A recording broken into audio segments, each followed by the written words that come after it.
Merhabalar, iyi akşamlar. İstanbul Serbest Mimarlar Derneği tarafından Serenit Grup sponsorluğunda düzenlenen Çapraz Yansımalar, Mimarlık, Fotoğraf ve Metin sergisine hoş geldiniz.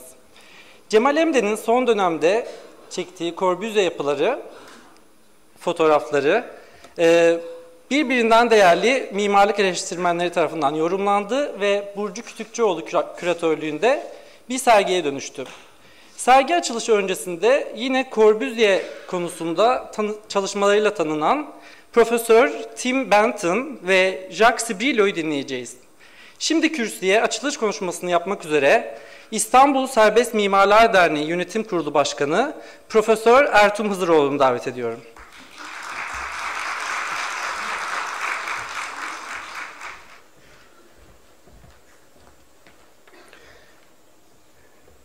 Değerli konuklar, İstanbul Serbest Mimarlar Derneği'nin organize ettiği önemli bir serginin açılışı için bir aradayız. Hepinizin bildiği gibi Le Corbusier, modern mimarlık tarihinin en önemli figürlerinden biridir. Dünyanın çeşitli ülkelerinde dağılmış yapıları hala biz mimarlar için hayranlıkla incelediğimiz eserlerdir. Le Corbusier için farklı coğrafyalarda eserlerini derneğimizin üyesi olan fotoğrafçı arkadaşımız Cemal M'den bir süredir ziyaret edip fotoğraflarını çekiyordu. Cemal geçtiğimiz sene Le Corbusier'in ölümünün 50. yılı münasebetiyle kendi fotoğrafladığı bir sergi yapma fikriyle geldiğinde derneğimiz yönetim kurulu bu fikri heyecanla benimsedi ve birazdan izleyeceğiniz sergi ortaya çıktı. Bu sergiye eşlik eden kitabın ve öncesindeki panelin organizasyonunda fotoğrafları sergilenen Cemal M'den ve sergi küratörü Burcu Kütükçüoğlu'nun büyük emekleri oldu ve özverileriyle çalıştılar. Kendilerine derneğimiz adına teşekkür ediyorum. Sergi ve konferans için bize mekanlarını açan Fevziye Mektepleri Vakfı Yönetim Kurulu üyesi ve aynı zamanda derneğimizin değerli bir üyesi olan Kamil Özkartal ve temsil ettiği vakfa da teşekkürlerimizi iletiyoruz. İstanbul Serbest Mimarlar Derneği etkinliklerini destekleyen kurumlar ve firmalarla birlikte çalışarak faaliyetlerde bulunmaktayız. Bu serginin de gerçekleşmesi Serenit grubunun maddi manevi destekleriyle mümkün oldu.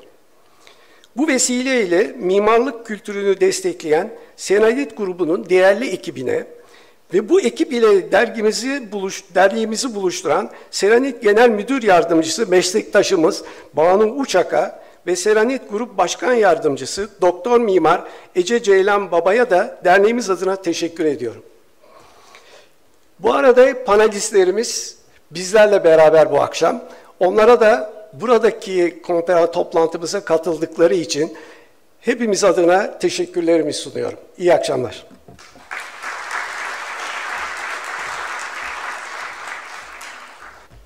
Sayın Hızıroğlu'na teşekkür ediyoruz. Şimdi etkinliğimizin ana sponsoru Serenit Grup Genel Müdür Yardımcısı Sayın Banu Uçak'a konuşmasını yapmak üzere kürsüye davet ediyorum. Buyurun.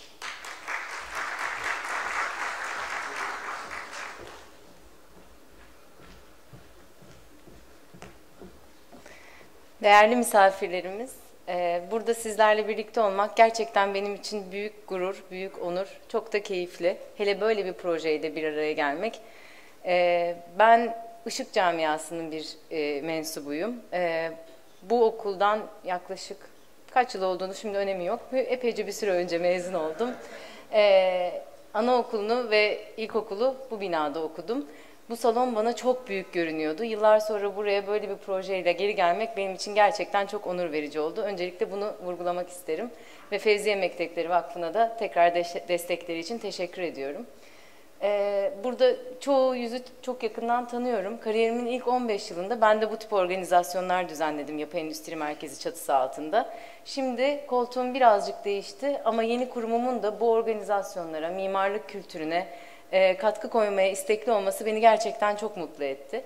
Gene içinizde beni tanıyanlar bilir, Le Corbusier'e de ayrı bir hayranlığım ve muhabbetim vardır. Benim için böyle hafif Bob Dylan'la Mick Jagger arası bir yerde duruyor. Kendisinin müsebbibi olduğu problematik durumlar hepimize malum olmakla birlikte bu standartizasyon, mükemmeliyetçilik ve neredeyse bir ozan gibi ele aldığı estetik vurgusu beni her daim büyülüyor, moderni seviyorum. Öyle ya da böyle Cemal'in çektiği nefis fotoğraflar, Burcu'nun küratörlüğü, konuşmacılarımızın burada bir araya gelişi, İstanbul Serbest Mimarlar Derneği benim yıllardır bir arada iş yapmaktan çok mutlu olduğum, birlikte proje üretmekten çok mutlu olduğum bir ekip, onların varlığı ve sizler buna bu kadar ilgi göstermişken keyifli bir akşam geçirmemek mümkün değil benim açımdan. Umarım sizler de benim kadar keyif alırsınız. Senenit Grup bundan sonra bu tip organizasyonlarda, mimarlık ortamında sizlerin daha çok karşısına çıkacak. Benim görevim zaten grubun hizmetlerini ve ürünlerini sizlerle buluşturmak. Ama böyle hayırlı vesilelerle buluşmak da ayrıca keyifli. Hepinize iyi seyirler diliyorum. Çok teşekkür ediyorum geldiğiniz için.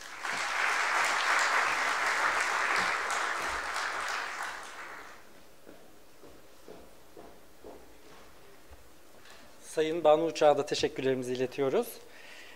Şimdi etkinliğimizin bu bölümünde konferansımızın ilk konuşmacısı olarak Open University Sanat Tarihi Profesörü Sayın Tim Benton'ı sahneye davet etmek istiyorum.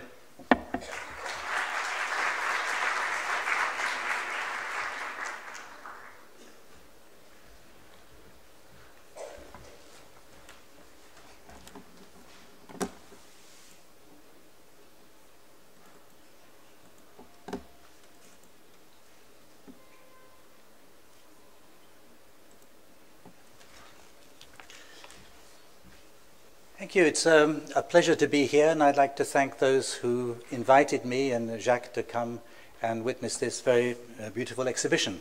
I feel an attack of modesty addressing you on the occasion of this fine exhibition of architectural photographs, because I too, although I'm an architectural historian, I too take photographs, and I accept humbly a very, very second place compared to a wonderful photographer like Jamal. But practical experience can help the architectural historian. If you've taken photographs, you know something about what photographs are, and you can understand them a little bit. For example, when I was still at school, and I think I will also forget the date, probably 1962, I went on a walking holiday in France with this camera, a Sanderson 5x4-inch plate camera, and I learned some things about it.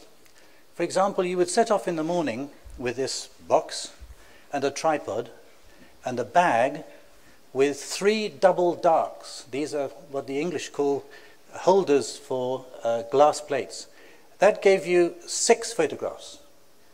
So you took 6 photographs during the day. If you wanted to take more, you had to find somewhere dark to change the glass plates.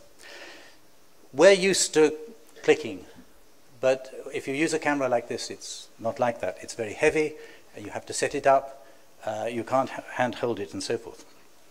For those of us who haven't used the features, the architectural features of a camera like that, the most important is the rising front. Now, if you want to take a picture that's straight, i.e. in which the verticals are not converging inwards, you have to take it so that it's completely horizontal. This means that half the photograph is below the horizon line. That is below 1.20 meters or something like that, as in this picture of Fontainebleau, the red square. But if you want to take a building and not cobblestones, you have to raise the lens. That's the yellow rectangle. And this is the principle of architectural photography that's been present since the very origins of architectural photography in the 1860s. In this talk, I want to reflect on the apparent paradox that all photographers know very well. A good camera does not make a good photograph, but all photographs are made by cameras and limited by them, by what the camera can do. I also want to think about the relationship between photographs and buildings, because there's a similar paradox here as well. A good building does not make a good photograph, but a good architectural photograph requires good architectural understanding. So this is a a little puzzle. This is the camera, the Cupido 80, made by ICA in Dresden, that is in the Fondation Le Corbusier, and that everybody has said for a long time was the camera that Le Corbusier used in his Voyage d'Orient, when he came down from Vienna as far as Istanbul and Athens and then returned through Italy. It took 9 by 12 centimeter glass negatives. So this is the back with the frosted glass where you would look at your picture upside down behind a black cloth, and then you would replace it with a holder with the glass negative. And you would take one picture at a time on a tripod with this camera. So it seems very plausible. The problem is that this camera was designed to be taken in the vertical sense. You can see on the left, it's designed to be taken like this. But 80% of Le Corbusier's pictures were taken in the horizontal mode, like the picture there. And although you could turn the camera on its side, it wasn't very convenient. It didn't work very well. So this is something that always worried me. And furthermore, of this 80% of the photographs that he took with his camera, a third of them used the rising front, like here, in the horizontal mode. So if you see, this picture is straight, the verticals are straight, but the horizon line is at the bottom of the picture. To take this picture, you have had to have had a camera in the horizontal mode where the lens rises up. And the Cupido 80 could not do that. By the laws of physics, that camera could not have taken these photographs. So this poses an interesting problem. If the camera was Le Corbusier's camera, and the camera could not have taken these photographs, and these photographs were in the presence of his family when he died, who took the photographs, and why are they in his possession? This is the kind of puzzle that architectural historians like to work with.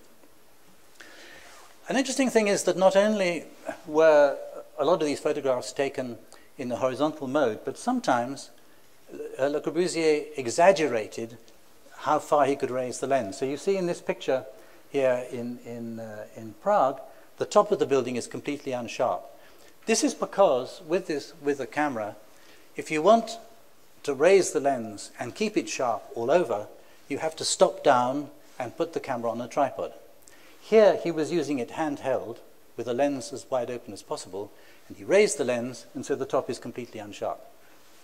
So you're beginning to get a picture of what he was doing. Here, for example, in Istanbul, the Hagia Sophia, he's again pushed the lens too far, and you have what's called vignetting, the dark patches at the top of the picture, which shows that he's gone beyond the circle of field of view of the lens. So we have these glass negatives. Most of them are in the library at the public library at La Chaux-de-Fonds, where Le Corbusier was born and brought up. And we have the original glass negatives and contact prints from the glass negatives. And you can see he developed some of them himself. The one on the right is not very well developed. It wasn't fixed properly, so it's gone orange.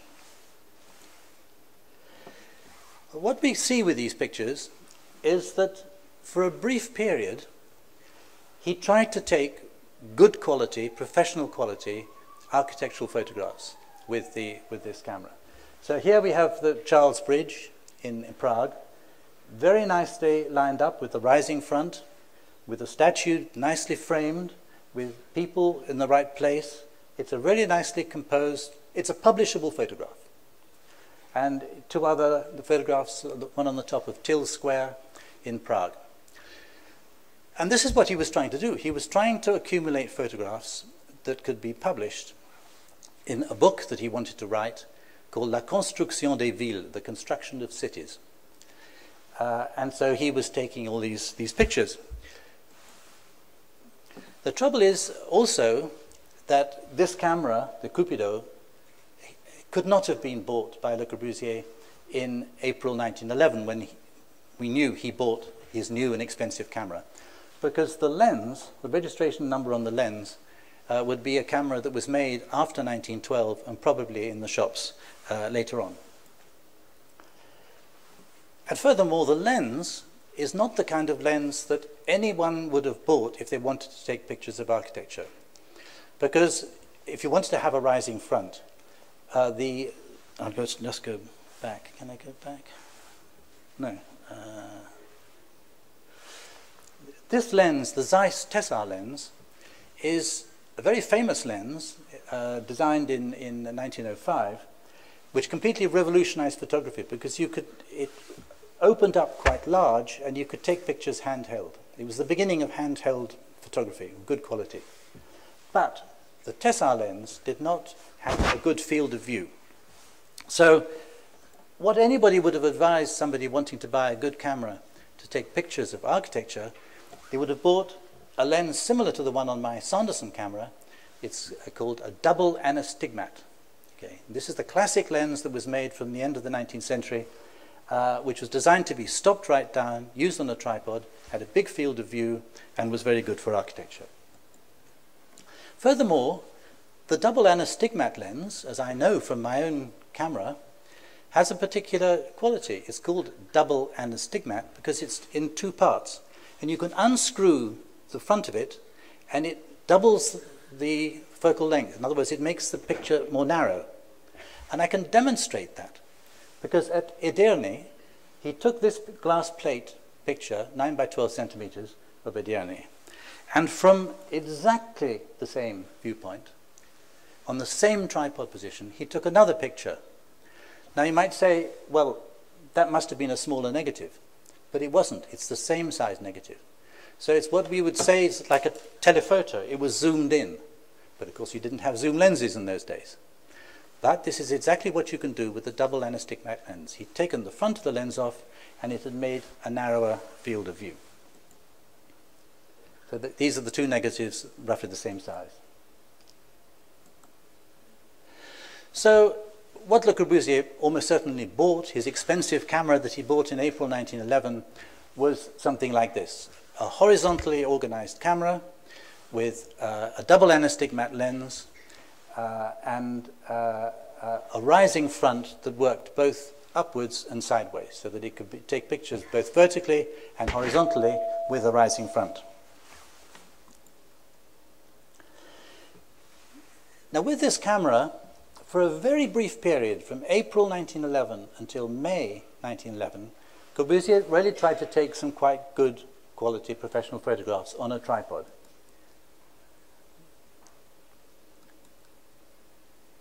These are carefully composed architectural photographs.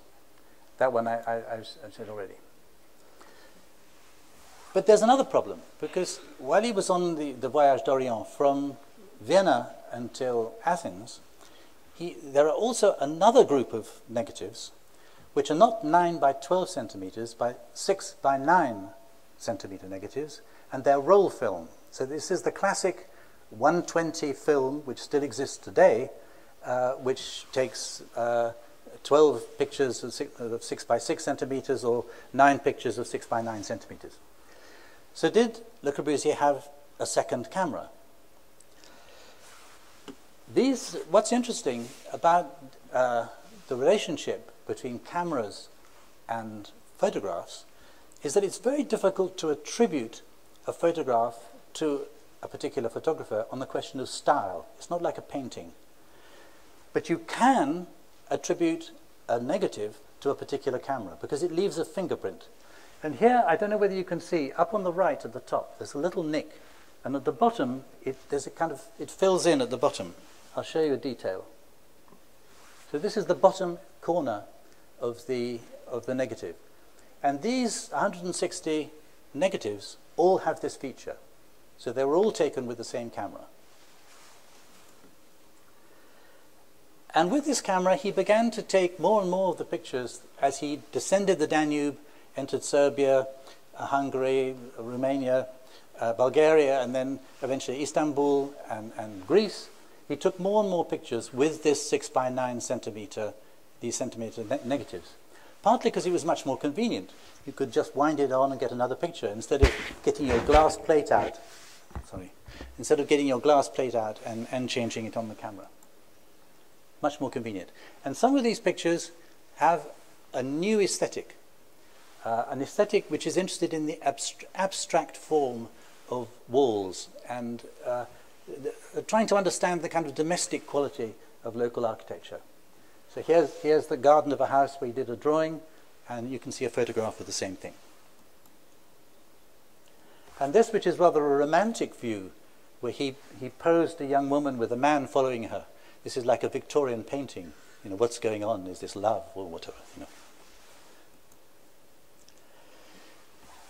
So I'm going to show you another clue about the relationship between the 9 by 12 centimeter glass plates and the 6 by 9 centimeter roll film negatives. Because here is a glass plate view of a church, and here from almost the same position is a 6 by 9 centimeter negative.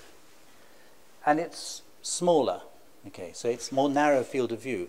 Well, if you put a roll film, 6 by 9 centimeter roll film holder on the back of a 9 by 12 centimeter camera, this is exactly what you get.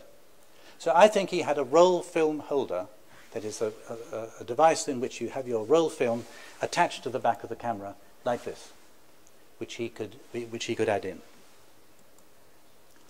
So why struggle with all this detective work? It's partly to understand who took these photographs, because it's been claimed that Klipstein might have taken them, his fellow traveller, or somebody else. I'm convinced that it was Le Corbusier. And it's partly to understand the limitations between these cameras. The glass plate camera normally had to be taken on a tripod. The 120 film, the 6 by 9 centimeters, could be taken handheld, and they produced different kinds of pictures. Corbusier began taking pictures from 1906 with a camera like this, which may have been the family camera, in fact, because there are pictures with this camera taken of family scenes, scenes which are difficult to date.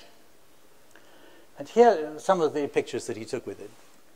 Snaps, you would say. But from 1910 onwards, he began to take more serious pictures, which he was taking for his book, La Construction des Villes. And it was finding the limitations of this camera that led him to buy the more expensive camera in April 1911. Because these cameras were really simple. They had one speed, they had 3 apertures. The only variation in exposure was done in development.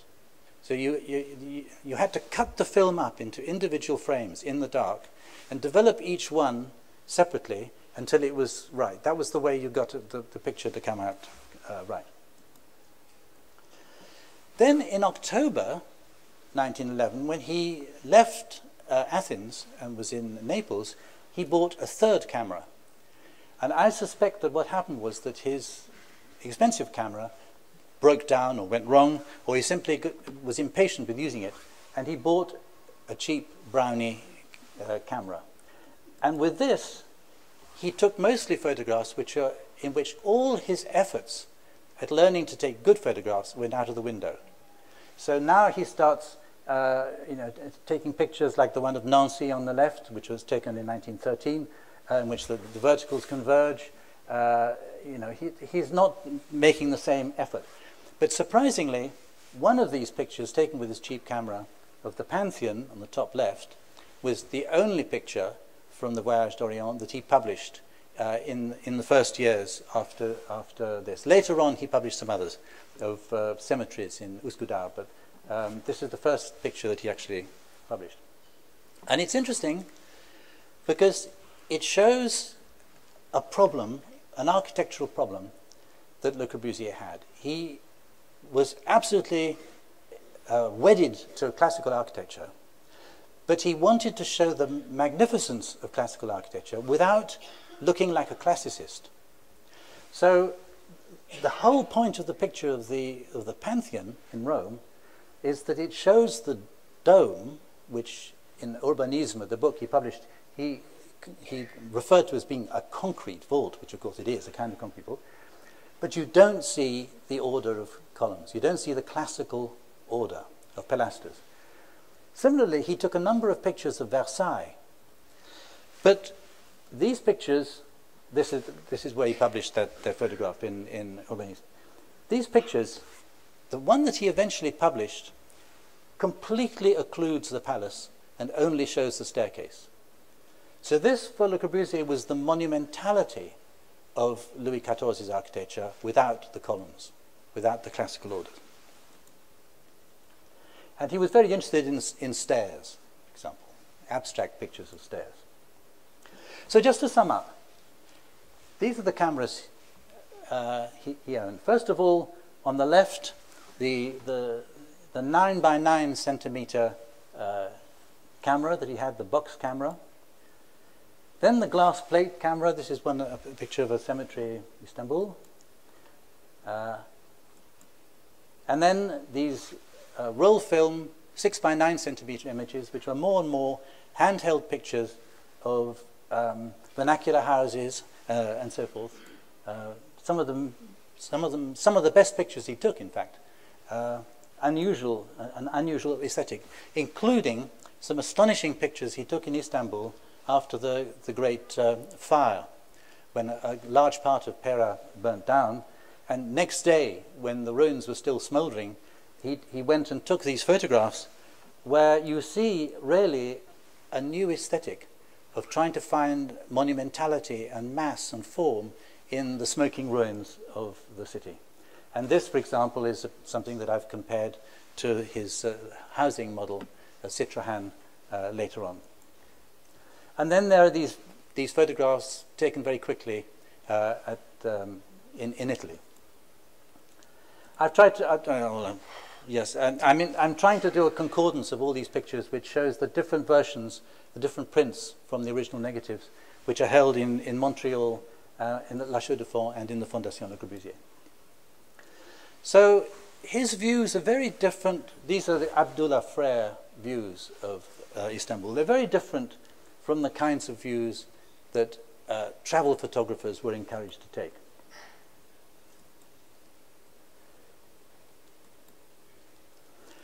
And what he was becoming more and more interested in was understanding architectural space. So he did lots of drawings in Istanbul, for example, of mosques and the interiors, and trying to understand the light and the sequence of spaces. And it was this kind of thing, which is what he published later on. This is actually a drawing for a lecture in Buenos Aires in 1929, where you see a drawing of a section through the Green Mosque at Bursa, which he compares to his own Villa Savoye, which is just being built. So more and more it was drawing and writing which was his favorite means of expression. He lost interest really in photography progressively in the course of his voyage d'Orient. And from then on, he would always say that photography was for lazy people, that if you wanted to understand and really see something, you had to draw it, because that entered the mind, entered the memory. When you take a photograph, you pass that over to a machine and you fail to memorize it. Now, photographers, and in my modest way I count myself one, do not agree. A photographer thinks and imagines and completely inhabits the scene that he or she is trying to take. But Corbusier always dismissed this. But this aesthetic of the wall, of the screening wall, of the interesting view of the interior behind the wall, this is something that he discovered both in drawings and in photographs during his voyage d'Orient. And there are some astonishingly transgressive pictures.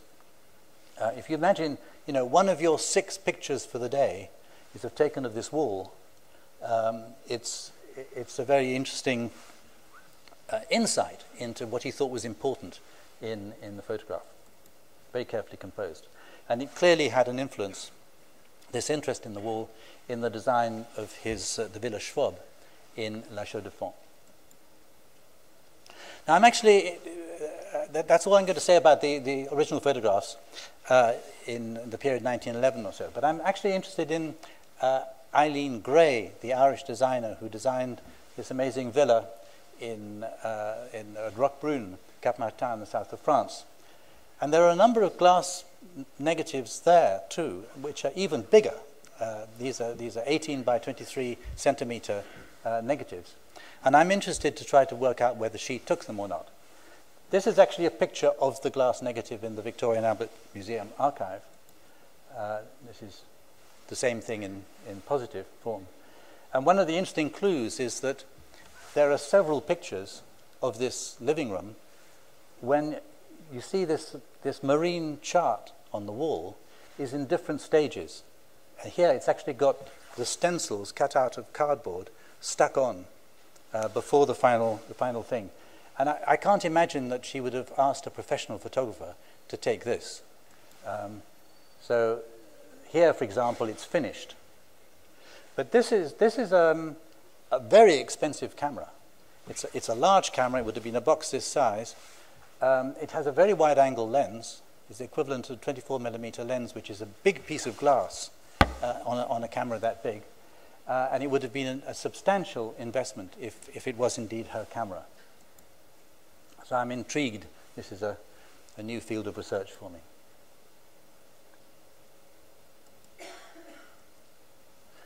And actually, as an argument against myself, but also on this theme of the relationship between cameras and photographs and architecture, this is a picture I took myself of the partly restored villa.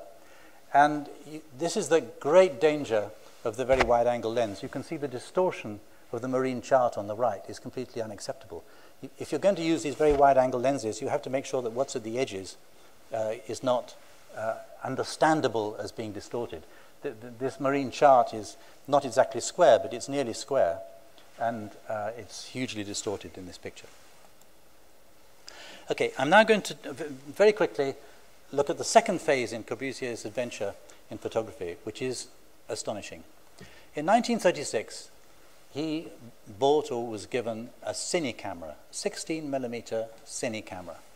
And in the Fondation Le Corbusier, there is this can of film, which turns out to contain 19 10-meter rolls of 16mm film, which I've logged and dated and sorted out and so forth and put into order. I won't go into all that.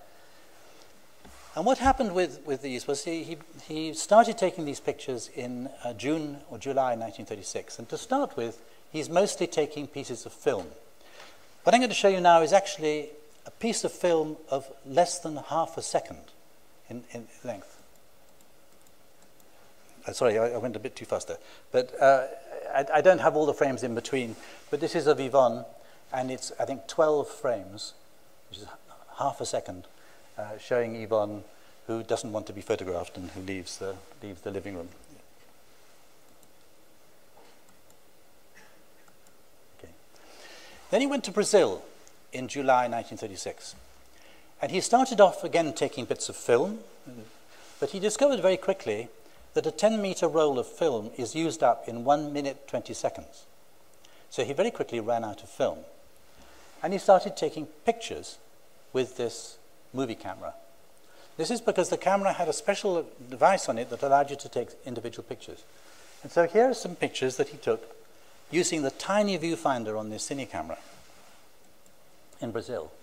And on the way back, on the Italian ocean liner, the Conte Biancamano, he took 700 photographs with his camera of bits of machinery. This is a display I did for an exhibition of just 63 of these. But hundreds of views of bits of machinery. And a lot of these are really rather good photographs. So for those of us who are obsessed with trying to get very sharp, very clean images without any grain and so forth, this is the world of 16mm.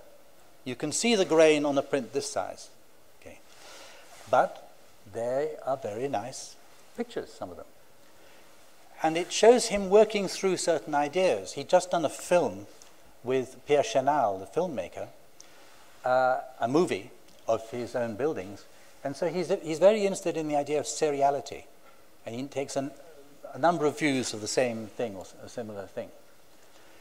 And then when he gets back to Villefranche, which is the port of Nice after the Conte Biancamano, he starts taking pictures which are basically examples of what in German is called the Neue Fotografie. This is the 1920s abstract art photography movement, typified by Hungarian photographers like Molinage or others like that. Views looking down, very abstract, geometrical compositions, astonishing views.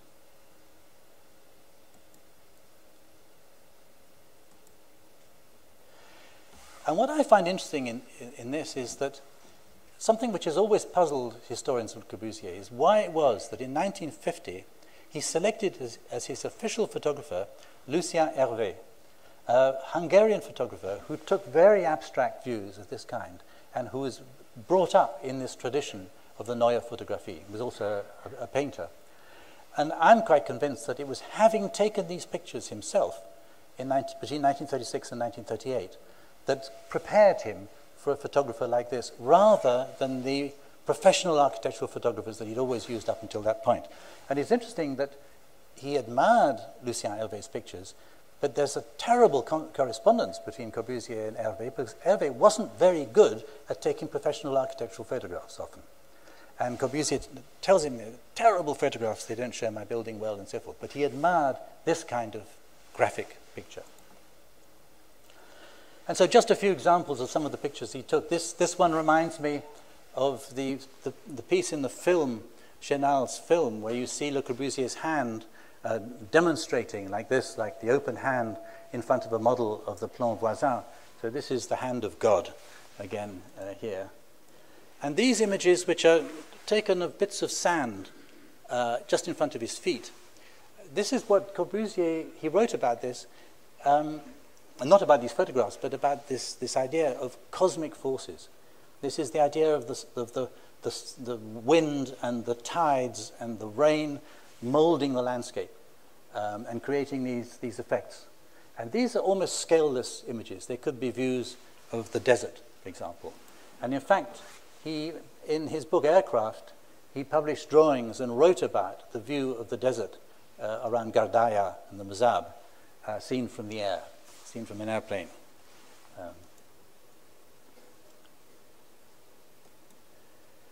And then there are all the boats, the pinasses of the Bassin d'Arcachon near Bordeaux that he photographed, which had fascinated him in his paintings. It's a painting made 5 years before, where you see the same pinasses and the ropes and everything that he also photographed. And the people of the Bassin d'Arcachon, who he called savages, but remember he comes from Switzerland and the world of Jean-Jacques Rousseau, so for him a savage is a noble savage.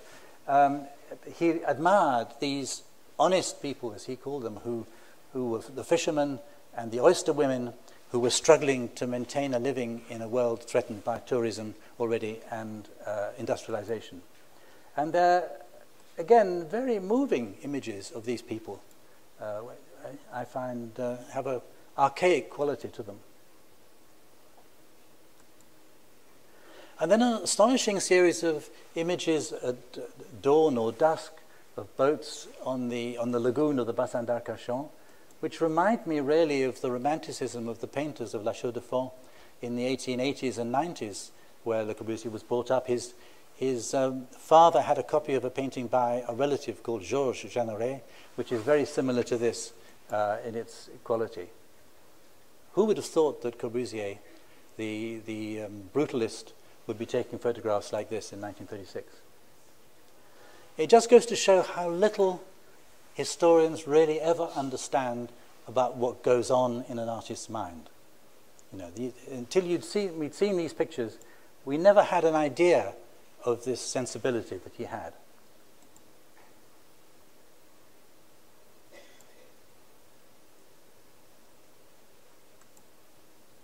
And again, these tender images of people, friends and people on the Atlantic coast, on the beach, near Bassin d'Arcachon. And here perhaps a view, self-portrait of a man, 49, who was beginning to worry about his age. So, what's extraordinary about these photographs taken between 1936 and 1938 is that there is no word about them in any of his correspondence. He would go and visit his mother and take pieces of film of his mother and photographs of his mother. And when he would write saying, "Thank you for having me and what a nice time we had," not a word about the photographs. There's nothing in any of his correspondence about these pictures. There's nothing in his diary. Well, there's one little tiny thing that I found. Almost nothing. And furthermore, it's almost certain that he never even saw them. This is 16mm film, this size, positive film. So it came back from the laboratory already as a positive, not as a negative. You could project the film parts, but you can't stop a movie projector because it burns the film. And to print them, you have to cut up the images. Now we know this because one of the rolls was indeed cut up, and the frames were published in his book Des Canons des Munitions. So only in one case did he cut up the movie film to print them.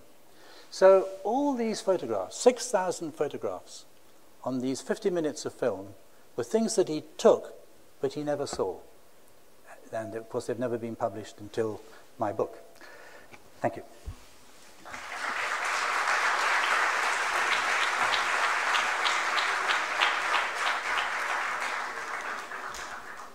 Sayın Benton'a konuşmasından dolayı teşekkür ediyoruz.